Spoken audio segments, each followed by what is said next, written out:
Donc dans cette vidéo 2, nous allons voir comment créer un client, un fournisseur et aussi reparamétrer des conditions de règlement qui ne sont pas prévues dans le logiciel. Donc pour ça, vous aviez à travailler sur les annexes 3 et 4. Je vous les remonte rapidement. L'annexe 3, c'est le client Siravo, sur lequel on va travailler tout de suite.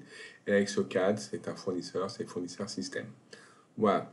Donc les informations qui nous sont importantes, c'est d'avoir évidemment son nom, son adresse, mais aussi, même si ce n'est pas indispensable, de connaître son mode de règlement. Donc on va commencer par client Siravo. Donc si je me remets sur le menu du module de gestion commerciale, vous avez ici tout ce qui concerne les clients. Alors vous pouvez très bien cliquer ici sur client, mais il y a énormément de portes d'entrée différentes. Vous pouvez aussi aller sur client là-haut. Moi, je préfère, donc je vais ici sur client. Et ici, dans client, je vais dans client. Ici. Là, je vais dans client. Pour l'instant, les clients qui sont paramétrés sont ceux-là. Vous voyez, il y en a 6. Et donc, encore une fois, vous utilisez le bouton ajouter pour rajouter un client. Donc, on va dans ajouter un client et non pas un prospect. Un prospect est quelqu'un avec lequel on envisage peut-être d'avoir des relations commerciales, mais ce n'est pas encore acté. Donc on va dans client directement. Client, voilà. Donc encore une fois, le code sera géré par le logiciel. La civilité, ici, ça sera la forme juridique. Hein. Donc, ou si c'est un particulier, monsieur, madame. Donc là, au niveau de la civilité, eh bien, je reprends et il s'agit donc d'une SAS. Donc ici, on va chercher SAS. Voilà. Le nom, je vous l'ai dit, c'est Siravo. C'est pas une personne physique, on ne coche pas une personne physique. On n'a pas créé des familles de clients, donc on ne va pas la rattacher à une famille de clients. On aurait pu par exemple avoir des clients regroupés par secteur géographique. On aurait pu créer des familles par secteur géographique, mais là, ce n'est pas le cas.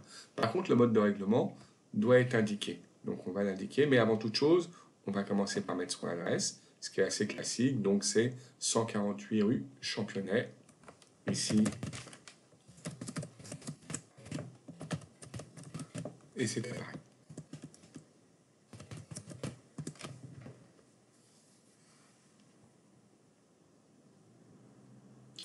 Voilà. On ne met que le minimum. Hein. On ne change pas le reste, on ne met pas de contact, on ne met pas d'immatriculation, etc. Territorialité, c'est important quand même, France, pour que ça soit soumis à TVA. Voilà. Les modes de règlement de ce client, c'est 30% par chèque au comptant et 70% par virement à 30 jours. Jusqu'à présent, quand je vais, c'est ici, j'ai pas dans mes différentes possibilités, je n'ai pas cette condition de règlement qui existe. Alors, je peux la créer et je peux rester sur la fiche client pour la créer en faisant ajouter. Donc je vais ajouter. Et là, par contre, je crée tout. Et donc je crée le code et le libellé. Donc je vais reprendre ce que c'est. C'est donc un client qui paye 30% par chèque et 70% par virement à 30 jours. Donc je vais l'appeler le code, vous pouvez mettre ce que vous voulez, mais moi je vais l'appeler 30C pour 30 chèques, 30% par chèque, et 70 V par virement à 30 jours. Ou 70 par virement, parce que je ne peux plus après, le code ne peut faire que 6 caractères. Ici par contre je précise les conditions, 30% comptant par chèque, et donc 70% virement à 30 jours. Voilà. Donc vous avez vu que c'est des conditions de règlement un peu sophistiquées quand même. Ici, vous avez justement ce pourcentage qui permet de savoir qu'est-ce qui va être payé et par quel type de moyen de règlement et à combien de temps. Donc nous, on sait déjà qu'il y a que 30% qui vont être payés comptant, donc type de règlement comptant, très bien. Et le moyen de règlement, ici, eh bien, on sait que c'est chèque. Donc, on va chercher le chèque et on va mettre chèque. Voilà. Ça représente le 30%. Donc, ça veut dire que le reste va être payé un peu plus tard. Donc, il faut ajouter une deuxième ligne dans le détail ici. Et 70% vont être payés, je vous le remontre, hein, vont être payés par virement à 30 jours. Donc là, je vais à 70%. Le type de règlement, donc c'est à 30 jours, donc ça veut dire net. Net, et dans ce cas-là, vous avez vu, le nombre de jours n'est plus grisé, est ouvert, et là vous dites net dans combien de temps? Dans 30 jours. Si ça avait été, je continue plus haut, et là je mets le moyen de paiement, c'est un virement, et je cherchais le virement. Alors, ça s'appelle exactement un virement CEPA, donc c'est celui-là. Si ça avait été à la fin du mois, 30 jours à la fin du mois, ici vous avez la possibilité de faire voilà, fin de mois. Et dans ce cas-là, vous auriez pu avoir aussi la possibilité de dire voilà, 30 jours, fin de mois. Là, ce n'est pas le cas, c'est à 30 jours. Je vais quand même vous montrer la différence, parce que regardez en bas, par rapport à la date du jour, donc cette vidéo a été tournée le 24/8/2022, il y a un test qui est fait, et donc 30% seront payés tout de suite, au 24/8/2022, et 70% seront payés dans 30 jours, donc 24/8 plus 30 jours, on arrive au 23/9 par virement CEPA. Si j'avais mis ici fin de mois, ça aurait été 30 jours et après on aurait été jusqu'à la fin du mois, ce qui aurait été comme date d'échéance le 30 septembre 2022. Voilà.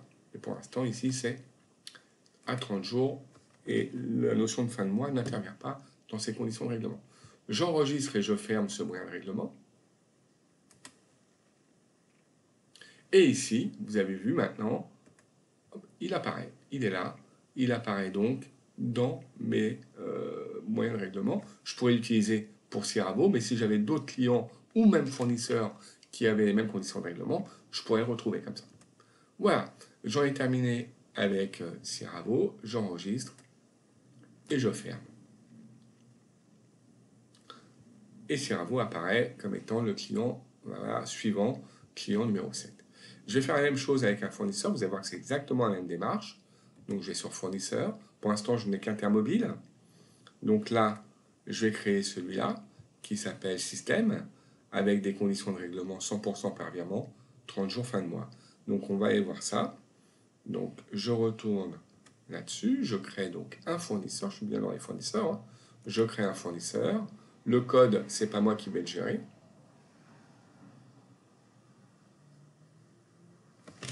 Voilà. Moi, je mets donc, j'ai pas fait attention. Il s'agit d'une SA. Voilà. Donc là, je mets SA. Société anonyme. Le nom, c'est système. Très bien. Les modes de règlement, reprenons. Il s'agit d'un mode de règlement à 100% par virement à 30 jours fin de mois. Hein. Il est là. Donc, je vais le gérer. Existe-t-il oui ou non? Et en fonction de ça, je vais peut-être le créer. On va aller voir. 100% par virement à 30 jours fin de mois. Très bien, il existe. Virement à 30 jours fin de mois, pas de souci. Je peux le prendre. Il existe, donc je n'ai pas besoin de le créer. Et donc, il me reste uniquement à mettre l'adresse de ce fournisseur pour le créer. Il est à Bobigny, 85 rue de la Gare. Donc, j'y vais. 85 rue, je vais mettre en minuscule plutôt, rue de la Gare,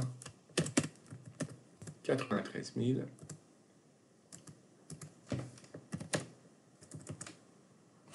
Et Bobigny apparaît. Bobigny. Voilà. Les autres informations, encore une fois, sont optionnelles. C'est bien de marquer que c'est une territorialité en France. C'est un mode de TVA sur les débits. Ça veut dire qu'on pourra déduire la TVA au moment où on reçoit la facture. Mais c'est de toute façon les informations qui sont données par défaut pour tous les fournisseurs. Donc pas de souci avec ça.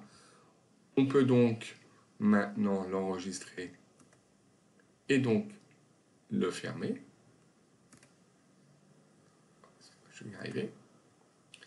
Et nous aurons donc créé un nouveau fournisseur ici dans le PJ.